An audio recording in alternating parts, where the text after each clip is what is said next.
Welcome to Grandma Tammy's Storytime. I'm very excited to have you here today. Our story is Wombat Stew by Marcia K. Vaughan and Pamela Lofts.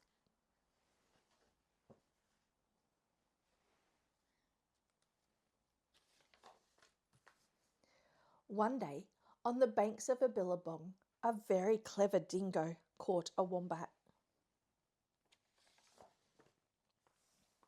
and decided to make wombat stew,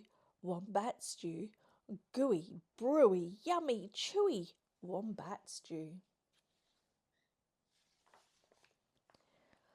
Platypus came ambling up the bank.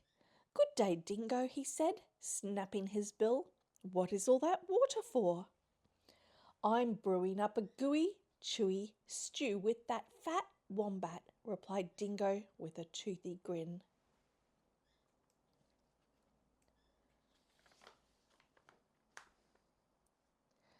Around the bubbling billy, Dingo danced. Wombat stew, gooey, brewy, yummy, chewy, wombat stew. Waltzing out from the shade of the ironbarks came Emu. She arched her graceful neck over the brew. "Oh, ho, Dingo," she fluttered. "What have we here?" "Gooey, chewy wombat stew," boasted Dingo. "If only it were a little bit more chewy," she sighed. "But don't worry, a few feathers will set it right." "Feathers!" Dingo smiled. "That would be chewy." "Right-o!" In they go. So into the gooey brew, Emu dropped her finest feathers. Around and around the bubbling billy, Dingo danced and sang. Wombat stew, crunchy munchy for my lunchy, wombat stew. Old Blue Tongue the lizard came sliding off his sun-soaked stone. "Silly Dingo," he hissed. "There are no flies in this stew. Can't be wombat stew without crunchy flies in it," and he stuck out his bright blue tongue. "There's a lot to be said for flies," agreed Dingo, rubbing his paws together. "Right-o!" In they go. So Lizard snapped 100 flies from the air with his long tongue and flipped them into the gooey, chewy stew. Around and around the bubbling billy, Dingo danced and sang. Wombat stew, crunchy munchy for my lunchy, wombat stew.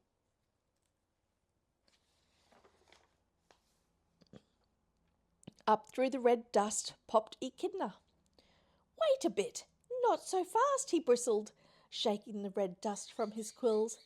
"Now, I've been listening to all this advice, and take it from me, for a munchy stew, you need slugs and bugs and creepy crawlies."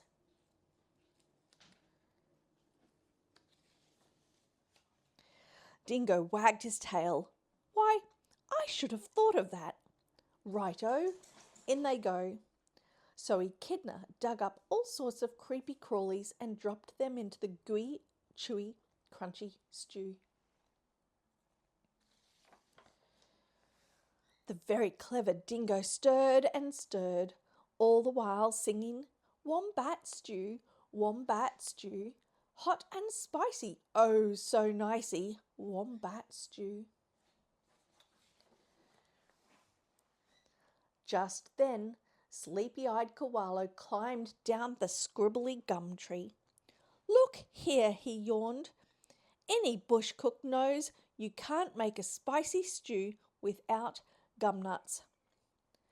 "Leave it to a koala to think of gumnuts," Dingo laughed and licked his whiskers.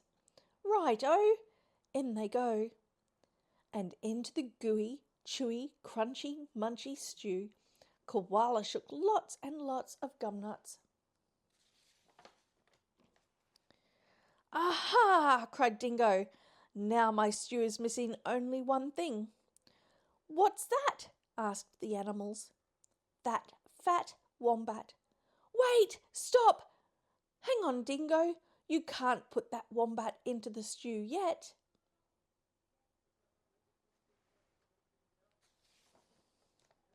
Why not? Have you tasted it? Righto, I'll taste it. And that very clever Dingo bent over the billy and took a great big slurp of stew. Ah, Gruffy! I'm poisoned, he howled. You've all tricked me. And he dashed away deep into the bush, never to sing again. Wombat stew, gooey brewy, yummy chewy, wombat stew.